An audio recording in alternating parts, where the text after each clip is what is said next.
Le journal de 13h30 sur RTCI. Bonjour à toutes et à tous. Au sommaire de cette édition.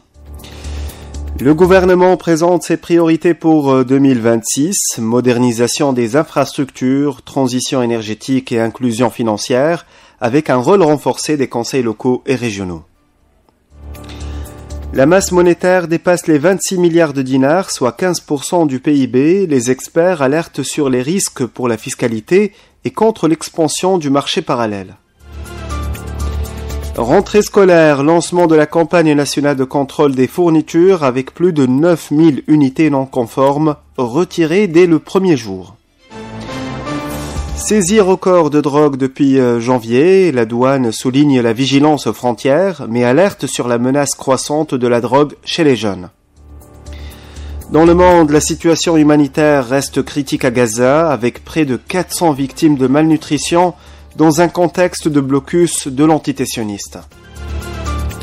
Enfin, météo, température stationnaire. Mesdames et messieurs, bonjour. Le gouvernement présente les grandes lignes de ses priorités économiques et sociales pour la période 2026-2030. La chef du gouvernement, Sarah Zafrani Zenzri, a présidé hier à la Casbah un conseil ministériel consacré au projet de budget pour l'année 2026.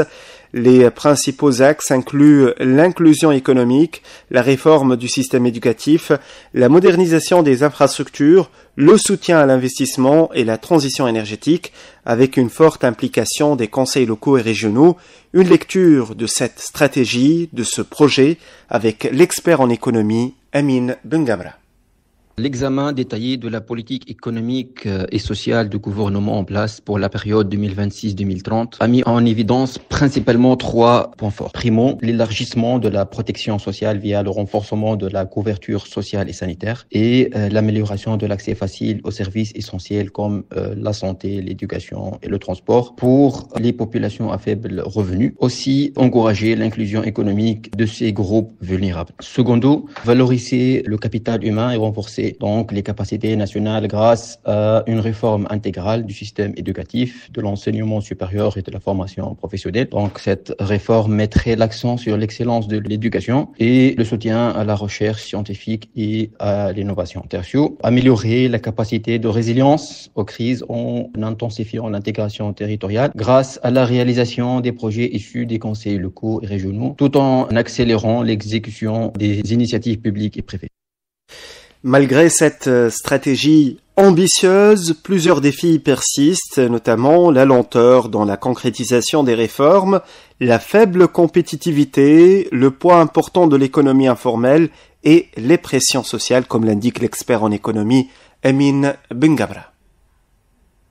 Un examen minutieux de la politique économique et sociale du gouvernement en place met en lumière la persistance des objectifs passés qui n'ont pas été atteints à cause d'un manque de continuité entre les gouvernements successifs en Tunisie, en particulier donc l'amélioration du climat des affaires en modernisant l'administration, le renforcement de l'efficacité énergétique en utilisant les énergies renouvelables, l'intégration de la dimension environnementale pour renforcer la résilience face aux défis climatiques et l'intégration de l'économie informelle dans le circuit économique, surtout que la plupart des barons de la contrebande sont connus. Pour conclure, donc, nous suggérons l'ajout de 3 objectifs négligés dans la politique économique et sociale du gouvernement actuel pour la période 2026-2030, à savoir la baisse de la pression fiscale, promouvoir des mesures financières et économiques pour relancer et accompagner les PME tunisiennes et surtout encourager le decashing, surtout que on constate dernièrement l'explosion du cash en Tunisie. Effectivement, la masse de billets et pièces en circulation en Tunisie a atteint un nouveau sommet historique, franchissant pour la première fois le seuil de 25,9 milliards de dinars, selon les dernières statistiques publiées par la Banque centrale de Tunisie.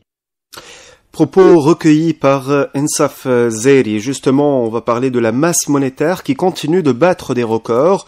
Le volume de la monnaie en circulation a dépassé les 26 milliards de dinars, soit 15,6% du PIB, avec une hausse de plus de 3 milliards par rapport à la même période en 2024. Selon l'analyste financier Moaz Hdiden, cette augmentation résulte surtout des prêts accordés à l'État, désormais à 39 milliards de dinars, et de l'impact de la nouvelle loi sur l'échec.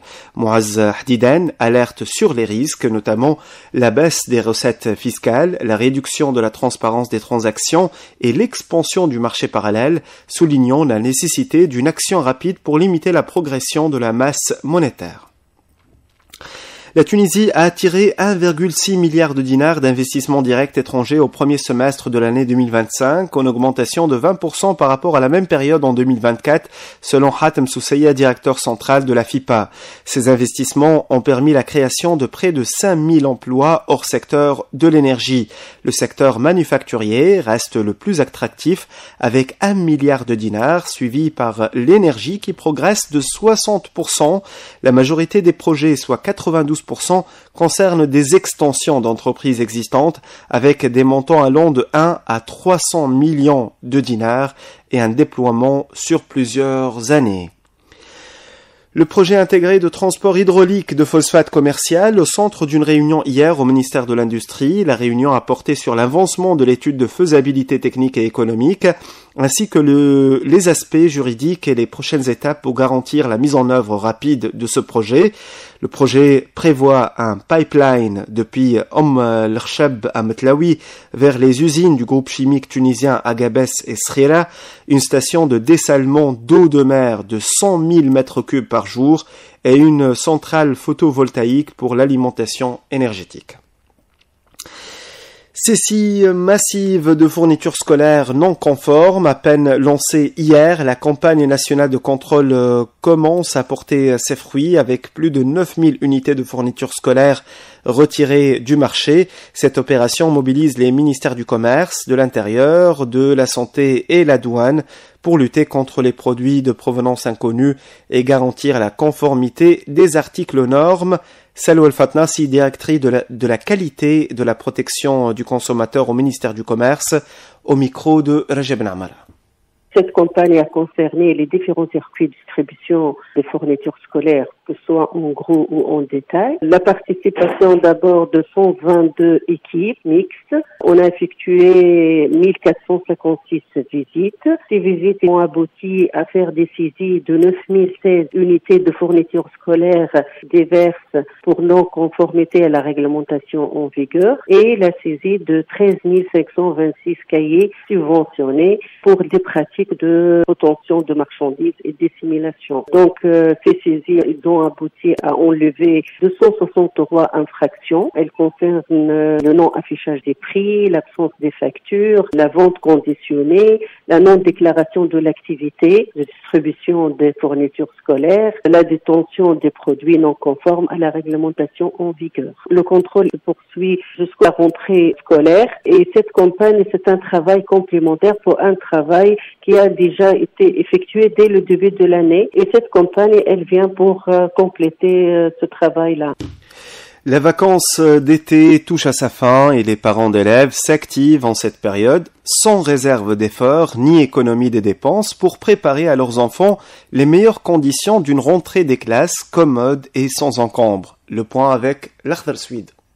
Ce jour de marché hebdomadaire à Gafsa, la majorité des commerçants se sont reconvertis à l'occasion en libraires de fortune, proposant des fournitures acquises sur le marché parallèle à des prix défiant toute concurrence, allant du simple au double par rapport à la tarification affichée par les libraires accrédités de la place. Tout le monde semble trouver son compte dans ce négoce ultra favorable, notamment aux couches de conditions modestes et au pouvoir d'achat réduit et dégradé. Pourtant, un premier lot de 41 366 cahiers compensés et 188 titres de manuels scolaires ont été récemment injectés dans le circuit officiel des librairies de la région. Des ménagères, mères de famille venues de toute la région s'adonnent à cœur joie à faire leur emplette totale, du cahier au cartable et aux fournitures diverses, sans oublier de vêtir leurs enfants de tête en cap entre neuf et fripe.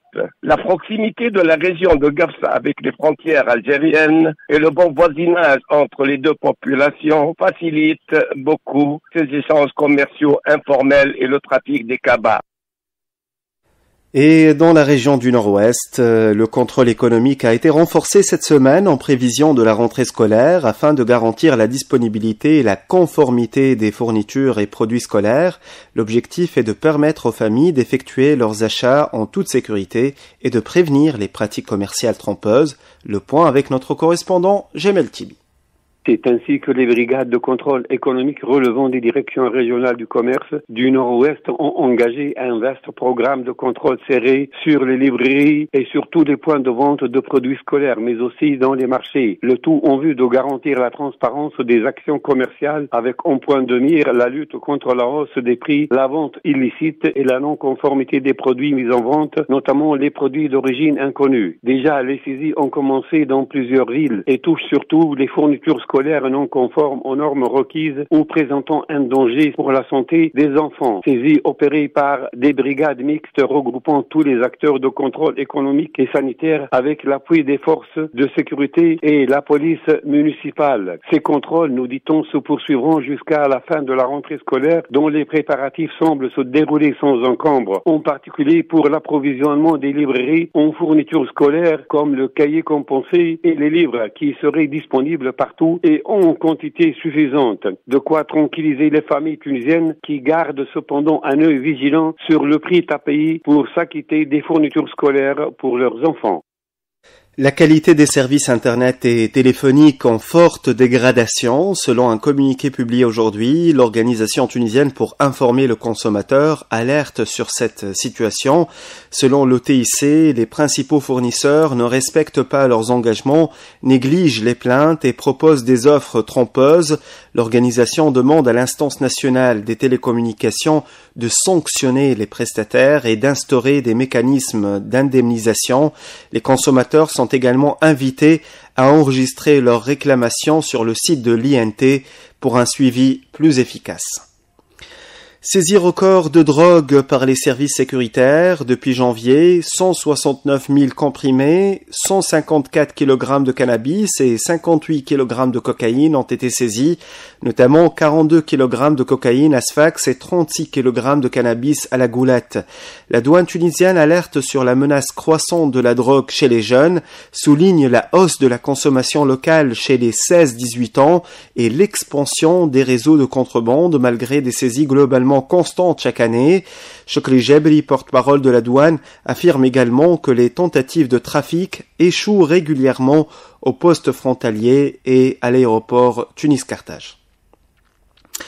Les routes tunisiennes continuent de faire des victimes. L'Observatoire national de la sécurité routière signale une augmentation de 8,39% du nombre de décès au cours des 8 premiers mois de 2025 par rapport à 2024. Les campagnes de sensibilisation se poursuivent à l'échelle nationale, notamment contre l'excès de vitesse, le port de la ceinture et l'usage du téléphone au volant. La caravane maghrébine de solidarité avec Gaza, initialement prévue demain depuis la Tunisie, pourrait être repoussée d'1 ou 2 jours en raison du retard de la flottille espagnole. Les autorités tunisiennes coopèrent pleinement avec les organisateurs de cette flottille qui inclut des navires venus d'Espagne et d'Italie, de Grèce et d'autres pays. Les participants tunisiens, en nombre de 127, transporteront lait pour enfants et médicaments et seront rejoints par des volontaires arabes et étrangers. Dans le monde, au moins 6 Palestiniens, dont un enfant, sont tombés en martyrs à cause de la faim dans la bande de Gaza au cours des dernières 24 heures, portant à 367 le nombre de victimes liées à la malnutrition depuis octobre 2023, dont 131 enfants. Soumise à un blocus total et à des attaques répétées de l'occupation sioniste, l'enclave palestinienne connaît une aggravation sévère de la crise humanitaire, avec pénurie alimentaire et médicale depuis que l'ONU a déclaré la famine le 22 août. En Libye, la 444e brigade de combat rattachée au ministère de la Défense du gouvernement d'unité nationale de Abdelhamid Dbeiba a été visée hier soir par un attentat à la voiture piégée à Bni Walid. Un kamikaze s'est fait exploser à l'intérieur du camp, mais aucune victime n'est à déplorer. Les forces de la brigade ont rapidement maîtrisé la situation. Une enquête a été ouverte pour identifier les auteurs. Dans l'actualité culturelle, en l'honneur de la naissance de notre prophète, nous célébrons demain la fête du Moulid. Les festivités débuteront dès ce soir à Kairouan et se poursuivront demain à Tunis avec la 9e édition de la Kharja du Moulid organisée par l'association de la culture Sidi Ali Lasmar. Des troupes venues de plusieurs régions du pays ainsi qu'un groupe d'invités d'Algérie participeront à cet événement qui met en lumière le patrimoine spirituel tunisien et accueille également les visiteurs étrangers. Anas Boukhris, commissaire régional au tourisme de Tunis, au micro de Rajab Namara. Cette activité culturelle, elle est aussi une activité touristique, vu qu'elle attire les touristes avec, bien sûr, notre participation de faire découvrir la Médina auprès des visiteurs de Tunis, la capitale. Cette activité, elle permet de valoriser le patrimoine de la Médina, dynamise aussi l'activité économique et valorise les monuments culturels et religieux de la Médina de Tunis, comme les zaouïas et les mosquées. Elle permet aussi aux visiteurs d'interagir avec le patrimoine vivant, l'effet aussi économique qui stimule l'offre touristique et les revenus des acteurs locaux à la Médina et en dehors de la Médina. Elle participe aussi à la promotion de la gastronomie, entre autres le plat de Assid Zgougou, qui est le plat majestueux de cet événement-là. Donc voilà, vous êtes tous invités à participer à cet événement et suivre les troupes soufis qui vont partir de Sidi Mahrez vers 9h du matin et prendre les ruelles de la Médina. À l'occasion de cette fête, les amateurs du patrimoine pourront profiter de la gratuité d'accès aux musées, sites et monuments nationaux relevant de l'Agence de mise en valeur du patrimoine et de promotion culturelle. Les sites sont accessibles pour tous les Tunisiens et les résidents étrangers sur présentation d'une pièce d'identité ou d'une carte de séjour. La Bibliothèque nationale s'enrichit d'un don exceptionnel. La famille de feu Chedil Qlibi, ancien ministre de la Culture et figure emblématique de la scène politique et culturelle tunisienne, a offert une vaste collection d'ouvrages à la Bibliothèque nationale de Tunisie. L'accord a été signé hier au domicile du défunt à Carthage, en présence du responsable de la bibliothèque personnelle de Chedil Qlibi et de cadres de la BNT. Fondateur du ministère de la Culture en 1961, Chedil Qlibi a également dirigé la radio-télévision tunisienne, le Festival international de Carthage, et été secrétaire général de la Ligue des États arabes entre 1979 et 1990. Les prévisions météo avant de vous quitter, des pluies faibles et éparses sont prévues sur le sud-est avant un ciel partiellement nuageux sur le reste du pays. Les vents seront forts près des côtes et dans le sud avec parfois des phénomènes locaux de sable. La mer sera moutonneuse au nord, peu agitée dans le golfe de Hammamet et agitée ailleurs. Les températures maximales varient entre 28 et 33 degrés, 34 à 38 degrés dans le sud-ouest et jusqu'à 41 degrés dans l'extrême sud. Ce journal touche à sa fin, un bref rappel de ses titres. Le gouvernement présente ses priorités pour 2026, modernisation des infrastructures, transition énergétique et inclusion financière, avec un rôle renforcé des conseils locaux et régionaux. Rentrée scolaire, lancement de la campagne nationale de contrôle des fournitures avec plus de 9000 unités non conformes retirées dès le premier jour. Saisie record de drogue depuis janvier, la douane souligne la vigilance aux frontières mais alerte sur la menace croissante de la drogue chez les jeunes. C'est la fin de cette édition, merci de l'avoir suivi. C'était Qaysel Bouzriba à la technique, Rim Trablsi côté web et Ziad Mahjoub au micro. Bonne suite de programmes sur RTCI.